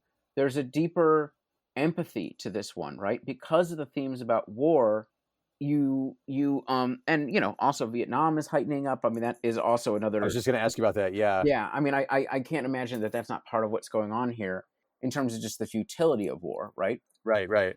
But, there's an empathy that you see for dying soldiers, or, especially the ugly actually gets a backstory that has empathy attached to it, which is actually not something he's done. What's so funny about him is that he's so stylized that he works from his perfect style to actually creating characters and more characters as each of his movies go on, until you get to Once Upon a Time in America, which is actually a deep character study. Mm-hmm. But his first, when you think about his first spaghetti western, it's there's literally no characters in this film. No one. Right. No, this feels like a much, much happier marriage of character and aesthetic than he's had so far. Right. And it will increase, but this may be his greatest movie nonetheless. Do we want to mention the other notable spaghetti western from this year? Yeah. So the other one is Django, Corbucci's film from, of course, 1966. Django, have you always been alone? Django, have you never loved again? Love will live on, life must go on, for you cannot spend your life regretting. It's clearly, again, as we mentioned before, Tarantino's obsessed with Corbucci for good reason. He's an amazing filmmaker. I guess I should say he can be an amazing filmmaker. The way you have Leone, you could pretty much go through and argue any given one of his movies. It's okay, that's a masterpiece. Corbucci just kept working. So there's duds in there, but that's fine because the masterpieces are amazing. So Django kicked off the character Django, drags his coffin around, played by Franco Nero. Ended up being a classic. Was it being an anti-hero? I mean, yes. This was so successful and so inspirational. There's technically, I'm going to put the air quotes, on a podcast. I'm doing air quotes. There's over 30 sequels to this movie. There's really officially 2, I think, and they're very spaced out. But this one was that influential. I mean, is at the same time that Leone is doing Good, the Bad, and the Ugly. They're friends. They visit each other on set. So the accusation, I guess, for the inspiration, you've got Yojimbo, and then you've got for Fistful of Dollars being a direct like Yojimbo remake, to the point where it included lawsuits. This one is there, but I feel like it's better adapted so that it avoided a lawsuit. Well, it's part of it. It's not adapting Yojimbo. It's adopting Fistful of Dollars and then changing the story. But it's copy of a copy of a copy. It's a copy of a copy of a copy. Plus, like, he takes the nastiness of Leone and this sort of chaotic world, world out of control feeling. I mean, that first scene in this with him dragging through the coffin in the mud and the overcloud with nothing living in sight and this dead town feels like an image of Gothic Western hell. Like he just takes it up to a different level. Yeah. No, he really does. And we'll get to it in a second when we get to the shooting, but like, this one may be also classified as an existentialist Western. So this one, again, it's set in the aftermath of the American Civil War. There's literally red-hooded Confederates running around to this town and Mexican revolutionaries. And then Django, of course, is playing both sides against each other. I guess trying to escape with some money to a better life and leave this Django persona behind.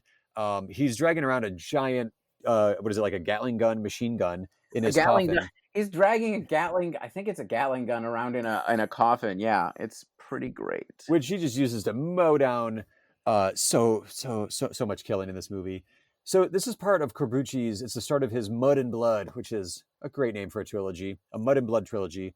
Man, yeah, you're right. Emphasis, there's so, like, I remember thinking there's even a mud wrestling scene when like some prostitutes come out of the brothel they work at, and they get into a fight and they start fighting each other and they're rolling around in the mud. You're like, oh my God, somehow Corbucci figured out a way to work mud wrestling into his copy of a copy of Yojimbo. That's pretty ingenious. It's so dirty and it's so bloody. Watching it this time again with the context of what we've seen so far as violence on screen, it was kind of shocking. I mean, it wasn't Herschel Gordon Lewis shocking with like Blood Feast or something, but it is still pretty shocking. And I did want to mention there's an ear scene in this movie that did not register to me when I had previously seen the movie. The Mexican revolutionaries get into town, and some poor schmuck from the town, he ends up getting his ear cut off and then shoved in his mouth. And I thought, wait a minute, Tarantino's a fanboy of this guy. Reservoir Dogs has a very famous ear cutting scene. It doesn't get shoved in his mouth, but it was like that had to have been a little Easter egg to people that are Corbucci fans as well. Well, I mean, let's be clear. I mean, it's Tarantino and it's also Robert Rodriguez. Right. Because part of it is, like, if you've seen the El Mariachi trilogy. Oh, yeah. Oh, wait a second. There's guns in... El Mariachi carries around a guitar case with a bunch of weapons. It's in the guitar case. So, like, it's very clear where that's from. Yeah. And then, of course, I mean, we've talked about this before. We are going to talk about The Great Silence, and we're probably going to talk about it a little bit later in this series, and then we will do a deep dive on that movie, which is the next movie in this, whereas I think this is a very good movie. It's not at a Sergio Leone level. I think The Great Silence is an absolute masterpiece.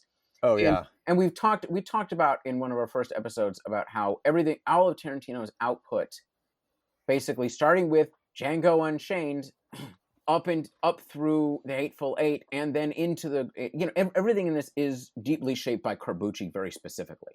Well, even going back to Reservoir Dogs, film number 1. Right, in film number 1. But Django, I mean, it's like most of these, the plot doesn't 100% make sense. The other thing that's interesting with this, and this is something that will happen in The Great Silence as well, is he deals, and I think this is a political commitment, he deals very openly with racism. Yeah, that's true. And in a way, in some way, because of his raw violence, he deals better with racism than most American Westerns in this period do, which this is a period where they actually are, specifically in terms of indigenous people, but badly. Yeah. Whereas he's, in this case, it's around Mexicans. It's just brutal because the other side are leftovers from the Civil War, and they're white supremacists. It's not a joke. Yeah. And like I mentioned, like they're riding around with red hoods on because red is their signifier of, we're Confederates. But like there's, it's not quite KKK outfits, but it's still red hoods to hide your identity as you run around terrorizing the town and murdering people. Right. We should also mention too, if we're saying it's the Mud and Blood trilogy, it's Django, like you said, Great Silence, and then also The Specialist. So it's bam, bam, bam. Right. Just the same way that Leone was doing his trilogy. Corbucci does a trilogy, like year after year. I think it was maybe like 3 movies over 4 years or something, but it's impressive. Interestingly enough, The Mercenary, which is not included in that trilogy, is also him and comes out in 1968, the same year as The Great Silence. But unlike all of these other movies, is not depressing. So maybe it just doesn't fit. That's funny. So, I think is there more you want to talk about with Django? Well, I wanted to mention at least because it's going to tie directly into when we get into the shooting with Monty Hellman. At the end of Django, the Mexican revolutionaries catch up with him and he's just double-crossed too many people. And he gets his hands, because he's a master shooter or gunslinger, I guess. He gets his hands crushed, stomped, beaten with the butt of a rifle, and then he gets them stomped with a herd of horses, I guess, that the Mexican revolutionaries are all riding. They take turns just running by him and smashing his hands, and they're covered in blood and mud, and he still is able to, spoiler, win the final shootout. He goes on to the 30 plus sequels as a character, so obviously he makes it. But that's going to become a key point of comparison in the shooting. Didn't you have, speaking of Mexican revolutionaries, didn't you have another Western you want to mention or shout out real quick? I just wanted to mention The Professionals, which stars Lee Marvin, who we will be talking about a little bit more, a sort of a personification of violence. And I mean that in a good way in these films. Actually, in this movie, he's not so much, but like a great actor and maybe one of the best American tough guys ever. And Burt Lancaster, who really plays mean really well, and if anything, sort of makes it out of old Hollywood and fits into the new mood very well. Yeah, he does. He transitions in a very interesting way. But he's in a lot of these movies. Yeah. But The Professionals is a movie I'd like to cover at a later date more thoroughly. It is like a Western that represents the changing times. It's also a Western in some ways that reflects the politics of the time. And I think, there's this thing in Westerns about using Mexican revolutions as a way to sort of deal with sort of politics at that moment, or idealism or themes, right? And this is definitely one of those. And you can see the evolution in American culture and the particular political mood through The Professionals. We don't need to get into it too deeply. Another sort of Western that I would like to mention is Time to Die. And the way I say it's sort of a Western is it's sort of weird to call a Mexican movie a Western.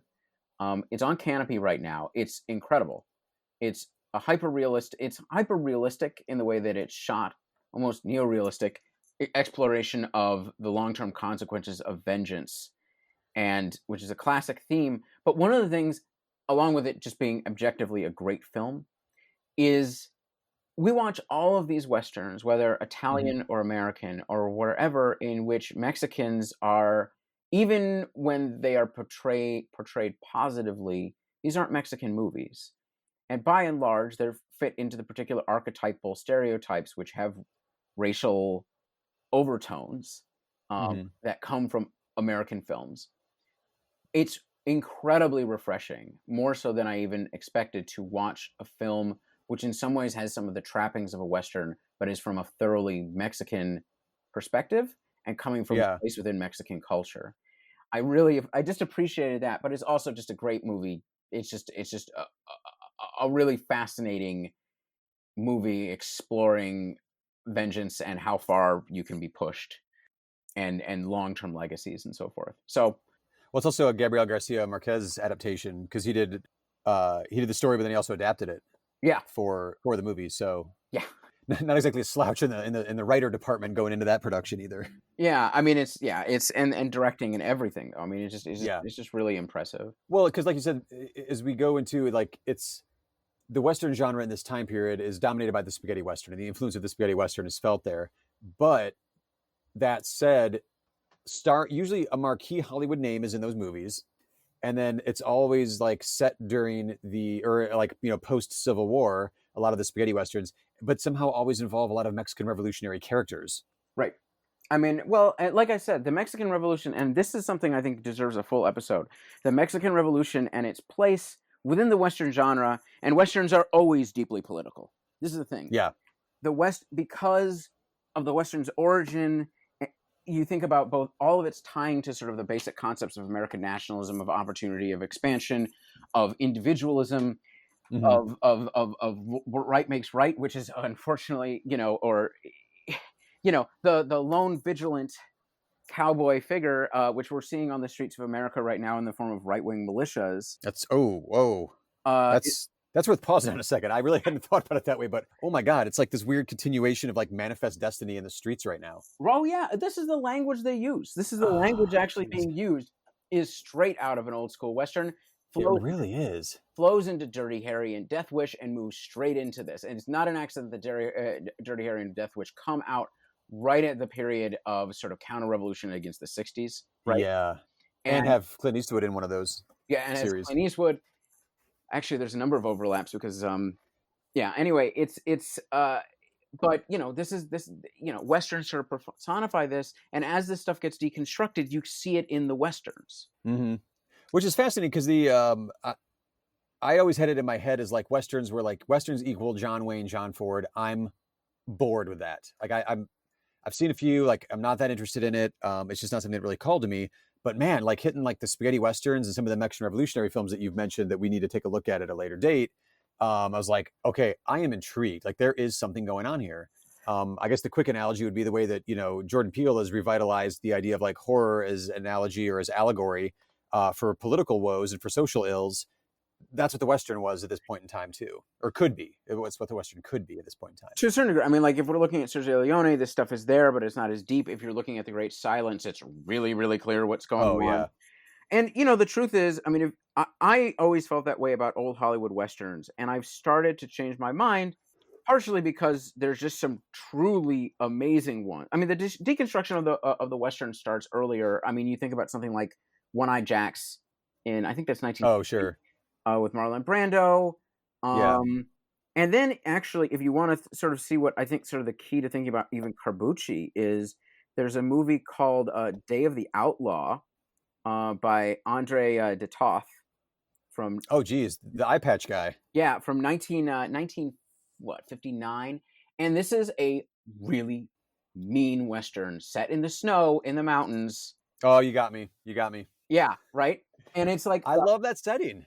Which goes straight from that to Great Silence to Hateful Eight. And it's, I mean, all the way through to Hateful Eight. There's some stops along the way, I'm sure, but yeah. So, it's part of it is like even the old Hollywood Western isn't actually the old Hollywood Western. And then, like 3:10 to Yuma is amazing.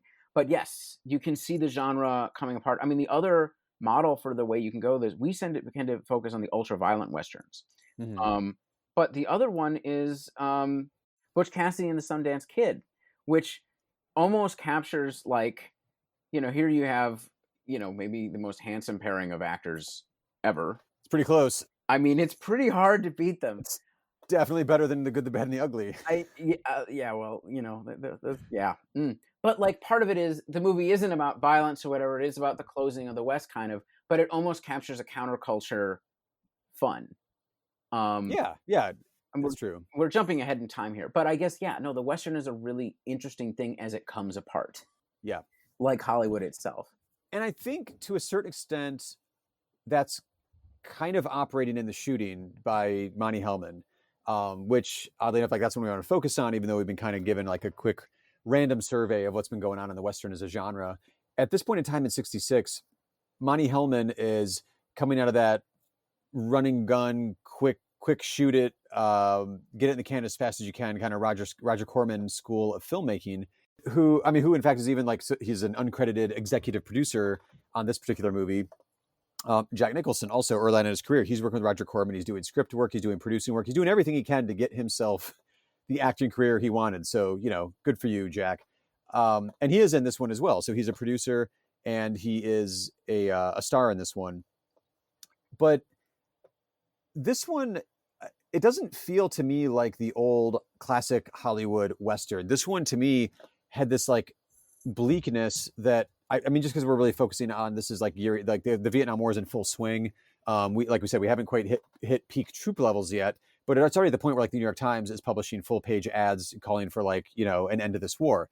It is the anti-war sentiment is growing, and there's this dread throughout this entire movie, which sorry, I'm already getting ahead of myself here. The synopsis, if you haven't seen the shooting by Monty Hellman, is a mysterious woman persuades two, I guess they're cowboys. They're both like out of work bounty hunters who are this like little mining camp that they have set up. She persuades them to help her in a revenge scheme. How much would you ask to take me across the Suplicio to Kingsley? I ain't asking. I told you I'd pay you very well. Good going like this, hard to come by. What'd you shoot him for? There ain't a broke or unsound bone in his body. Now you begin to earn your pay. Kingsley? We'll see. Plan to shoot a bit. What if I just up and pull out? Eat the money. Unless I know right here and now what you're after. You're not the only one who knows the way.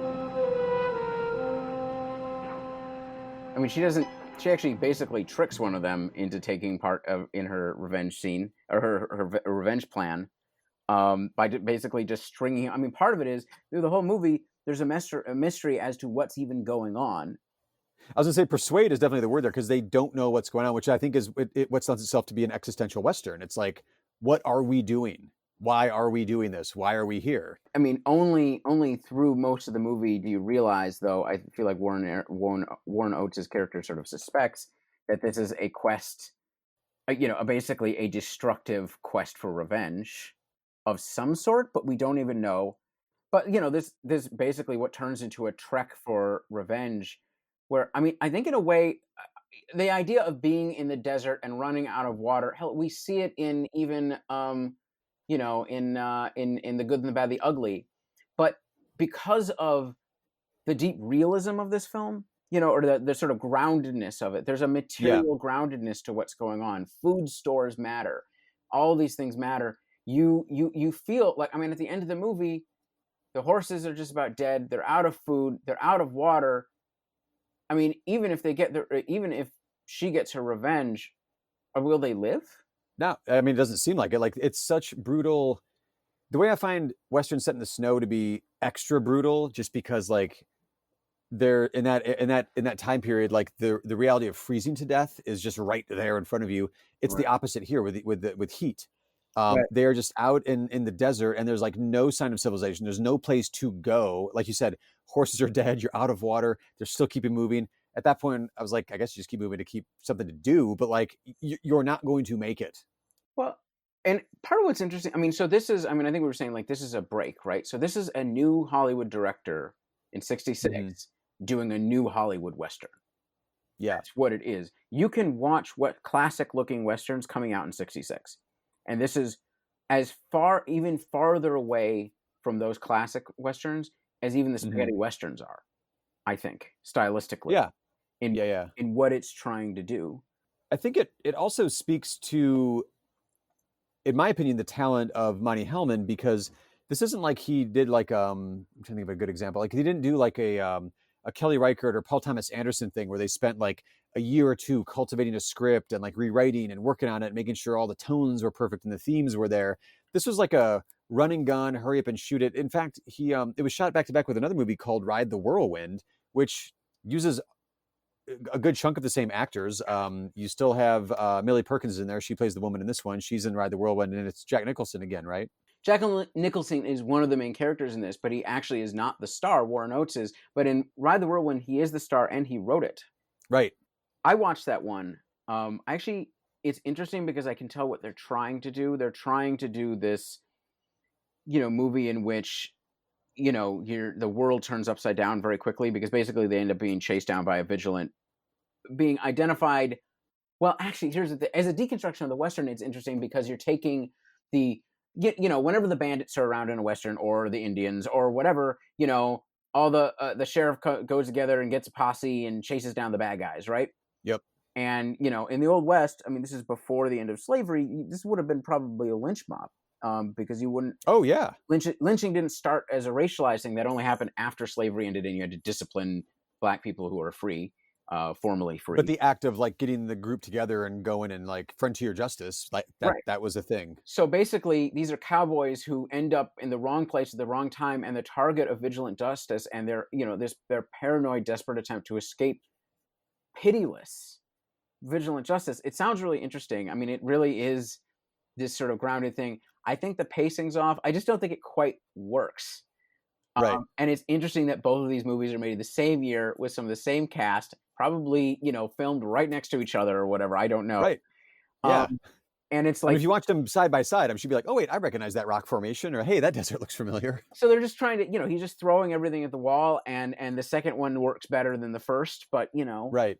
Or whichever. Well, so yeah, that's what I was saying. I think that speaks to his talent, because this wasn't like a long time labor of love. This was like a quick shoot. So for the shooting, they had a budget of $75,000. They started off with a crew that had 7 people. This is not a huge thing. This is a like, hey, let's just do this thing, and you're out and you're doing it. I wanted to mention too, because like we're not going to be able to get to too much. We're not going to get to any more Monty Hellman actually, even though maybe for future projects, but because these are the last 2 movies he does in the '60s. You don't get Two Lane Blacktop until '71. You don't get one of my favorites of his, Cockfighter, until '74. So those are for future discussions. But I think it's there in this one. Unfortunately, if you were a film goer in 1966, you didn't get to see this movie. There were distributors were just not interested in this movie. Nicholson, because he was a producer, he sold the foreign rights to a French producer, and it was distributed in I guess a version of art houses around Paris, and it played for quite a while around Paris. It was a pretty decent art house hit. It played for over a year in Paris. I'm sorry, in France, but it played for over a year in Paris alone at a few theaters, and I believe it screened out of competition at the Cannes Film Festival that year. So. Once again, the French cineasts are able to pick up on some amazing stuff coming out of America that Americans weren't, in this case, weren't even seen in theaters. I mean, obviously people know about it now, and it was released later on, but this wasn't a 1966 released in American theaters movie. But I do want to sing the praises real quick of Monty Hellman before we wrap up with this particular one, because he's known as this cult director for Two Lane Blacktop, Cockfighter, The Shooting, that sort of stuff. I noticed in The Shooting, I think what's really interesting to watch here, also because we're going to be discussing Point Blank on our next episode, the editing style that Monty Hellman has in this movie is fascinating to me. So he's got 21 credits as a director, but he has 17 as an editor, which I was only aware of him as a director. Doing this survey of the 60s here, I was like, wait, editing by Monty Hellman. He also was the editor for the Nazi motorcycle movie we were just talking about at the top of the podcast here. The editing in this one, though, was very interesting because he doesn't fuck around at all with transitions. It's just hard cuts. Right. And it's pretty much all she recruits these guys, and is there even a night scene in this movie? Is it all in one day? No, there is. It's overnight. It's overnight. Okay. At least one night, I think. There might be. I was drawing a blank here because the way he does transitions, when one scene ends, it's a hard cut, next scene is going. And you have to either piece it together oh, they must have traveled a bit because now Jack Nicholson's here, or they must have, made camp because they're packing up right now. There's no worry about a slow dissolve or it's just these interesting hard cut lack of transitions that just go right scene to scene. And you just kind of have to orient yourself scene by scene as it happens to know really, wait, where are we at now? What's going on now? Okay, this must be a little bit time later because we're around different rock formations. So it's almost it's probably even as disorienting as it would be to the characters who are just doing this long ass trek through the desert, and they just kind of don't know where they are or what day it is or what's going on. Well, there is that sort of, right, the way that it focuses in on the characters and doesn't really give you a space outside of that, right? It doesn't orient you ever. Yeah. You're in one little town and that's it, and you're just well, town is generous. Yeah, the one little tiny settlement. Just to say, I was looking for the right words, and then I was looking at Letterboxd reviews, and Josh Lewis, whoever you are, I think had the right wording, but he called it, I think, spare or stripped down. I'm trying to remember what he said exactly. Yeah, that makes sense. And I think that's the other thing about it is, I think I compared it to spaghetti westerns, as in that is actually farther from classic western. And part of it is this, whereas those are absurdly heightened. I mean, this is heightened in its own ways. Yeah. But this could not be more muted and stripped down, right? It is, one, because they don't have any money, but two, because that is the filmmaking style. And they are, even in just the way the characters talk to each other, and the dialogue is so, there's no bombast. It's just this cut down thing. So it's, like I said earlier, but in a different way, it's such a different way to approach making a different kind of Western. Speaking of the dialogue that you're saying there, it's Warren Oates in my, also because Cockfighter was the first movie of Monty Hellman's I'd ever watched. He doesn't speak in that movie. He doesn't need to. And Two Lane Blacktop is not known for its dialogue. Like Warren Oates is an amazing, people call him a character actor. I think he's just an amazing like lead actor who can communicate so much with just like a grunt or just like the bare minimum, like you're saying, of dialogue. Like he'll give it like, 3 words in a sentence and you're like, oh God, that stings. Like he's just a master at delivery. Is this a noir? Is this a noir? I feel like it does have some of like that bleakness and like the existential dread of noir. Yeah. Also could be an overlap there. Being driven by some sort of deep, dark emotion to your doom. Yeah, right. And I don't care who it takes with me. We're going to do this. Yeah, it's pretty noir-y now that I think about it. It is pretty noirish, yeah. Well, everything is a noir. After noir, everything is a noir. You got noir in the brain, Isaac. I can't help it. It feels like noir fits the world we're in right now. It really does. It really does. I did find a quote. So I couldn't actually date this one. David Peary from Time Out. He reviewed this movie. I'm pretty sure it was a contemporary review. One of the notes I'd found was that like those critics who did manage to view the film when it was initially released, when it was initially around, were very enthusiastic.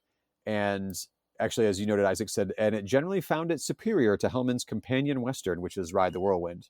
So he says, quote, Hellman builds remorselessly on the atmosphere and implications of the quest until it assumes a terrifying importance in and of itself. He goes on to reference it as a very Kafkaesque drama, which I think he nailed it, to be honest. Yeah. That's actually, that might be the best review that you quoted from in terms of actually getting the movie that we've had so well, agreeing with us. Yeah. Well, there's been some others where they agree, but it's like, oh, that nails it right there. Well, I mean, this one, there was so limited a pool to like try to find quotes from. Other ones, I've actively tried to find a negative review for a movie that we love, just to sort of see, again, like I said, Pauline Kael, one of my all-time favorite critics. I rarely agree with her, but I'll read her stuff and be like, she hates a movie. Here's why. I'm like, yeah, but that's why I love it. I find that level of criticism to be very, really, really interesting. Did you have any other parting thoughts on The Shooting from Monty Hellman? I think this is, we've sort of pointed out this is a landmark year, and I think The Shooting really caps that off in a way. Does. I had always thought before we embarked on this, I'd seen, One-Eyed Jacks. And I sort of thought of sort of the lineage of that to spaghetti westerns. I mean, I admit, like, westerns aren't my biggest thing. And then, you go to Butch Cassidy, which is like a different kind of western, and then you go to the Wild Bunch, which is another type of different western. Right. But this is pointing out to me that no, there's actually a lot more western deconstruction going on in this period, and they're actually pretty interesting. Also, Jack Nicholson has always been scary. Yeah, that's true. Even in his fancy outfits in this one. And his gloves. His killer's gloves. Oh, I'm glad you said the gloves. Damn, I almost forgot. So at the end of the movie, Warren Oates is battling, like physically fist fighting Jack Nicholson. They don't have any horses anymore. And he can't bring himself to actually kill Jack Nicholson's character. He even has him like almost knocked out. He picks up a giant rock. And as I mentioned with Django, where he had like the bloody broken hands that he has to go into the gunfight at the end with, he knows that Jack Nicholson has been like a crack shot, like lightning fast. You don't mess with him or he is going to draw first and he will kill you. He's that fast. Quickest draw or whatever. And so Warren Oates at the end of this one, Jack Nicholson's fate isn't he gets the rock to the head when he's knocked out. Warren Oates just smashes the shit out of his hand so that he cannot be dangerous anymore with his shooting hand. And I'd found this to be pretty effective in The Shooting, but then rewatching Django, I was like, well, that's more effective. I don't know if it's more just because it's visceral and it is bloodier and it is rougher, but I found it interesting that there is that is like a fate worse than death to the gunslinger in these westerns. Well, to not be able to sling your gun anymore because your hands are broken. Well, part of what's interesting about the two different ones is one of them is considerably more grounded and is Warren Oates' character, who in some ways has been a sign of sort of like cynical but also decent, doing something savage, right? Right. Well, that's true too. You're seeing him fight to live. Whereas in Django, it's your classic spaghetti western people laughing while they do something really, really cruel, which seems to show up in both Sergio's films. And that, his hands aren't just crushed; they're bleeding messes, right? Yeah. So it's part of what it is the difference is like in the heightenedness of of spaghetti westerns. Yeah, the soap opera nature to it. Right. Yeah. Now, I do wanted to mention real quick at the end of this episode, we hadn't checked in with the documentaries for a while, and so I really wanted to do a quick shout out for The Endless Summer. Their unique journey takes them through West Africa, where they introduce surfing to a tribe of native fishermen in Ghana.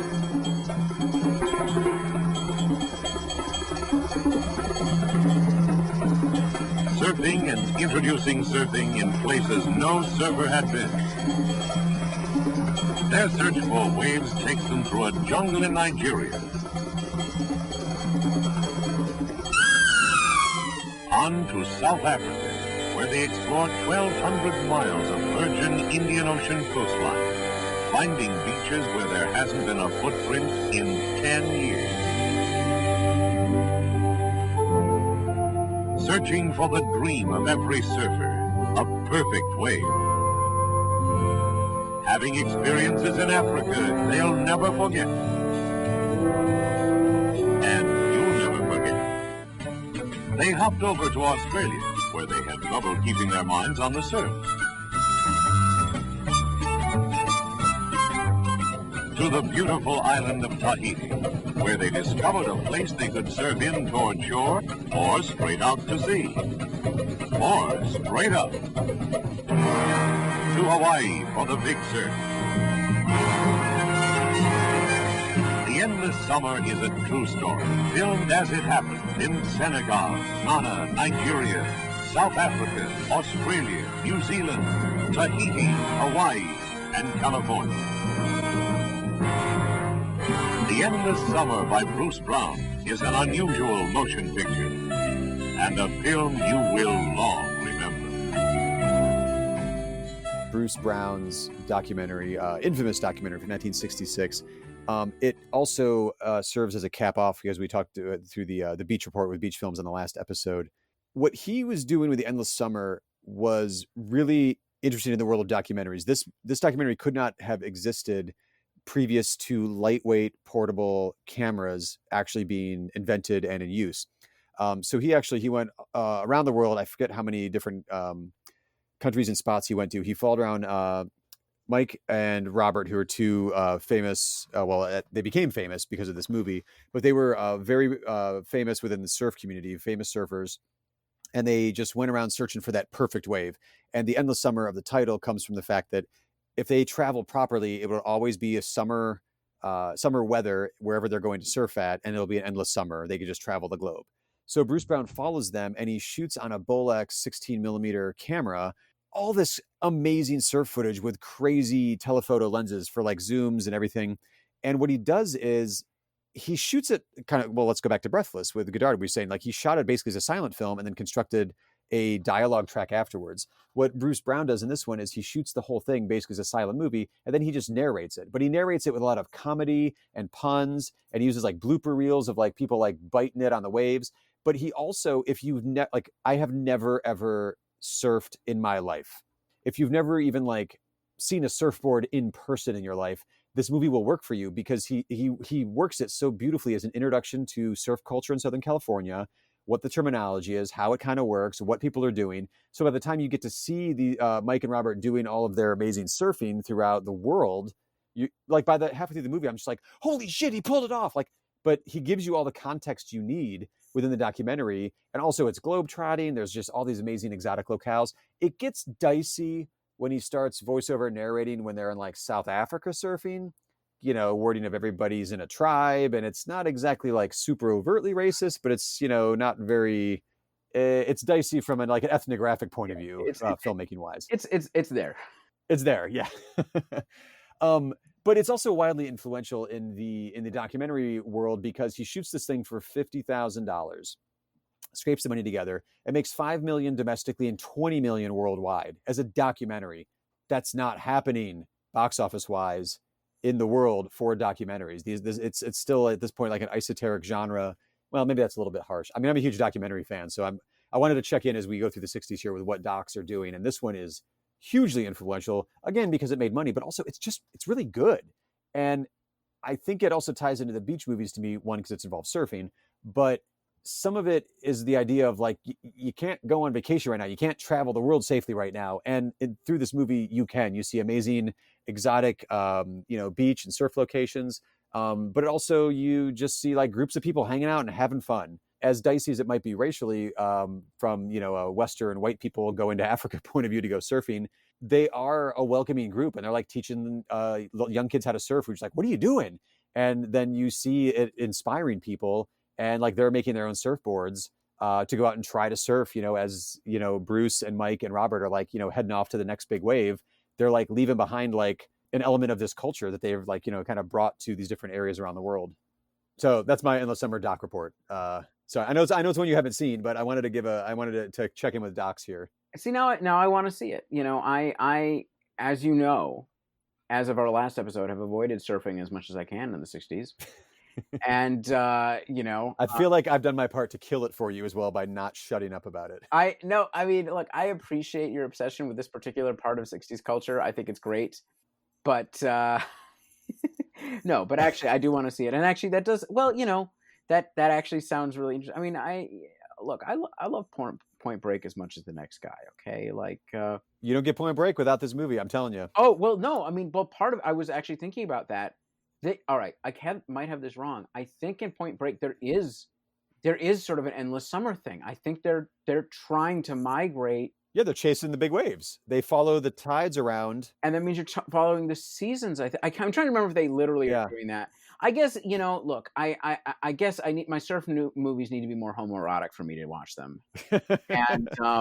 And it really, I think so that's sort of where Point Break comes in for me. It's just like, all right, Swayze and Keanu. And we know this is barely even a love triangle. Well, this one though too, like this one, it is comedic. Like he's got a really great comical narration.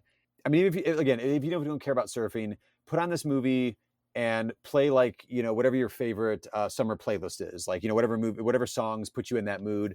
Have a couple drinks and just like watch some like amazing scenery, some great photography, and also like the photography in this one comes from basically he's on the beach the whole time filming these guys. Like this isn't a time when like he can go out with like crazy James Cameron underwater cameras and get great shots. I mean, there are some really good shots, but it's mostly like catching it from the shore, which is even more impressive to me because it still feels so dynamic. Right. I mean, look, all teasing aside, I actually am going to watch this when we're done because it actually sounds fascinating. It's one of those documentaries where like it's a cultural time capsule and then it also just happens to be wildly entertaining. So anyway, Isaac, what do we have up next for 1967?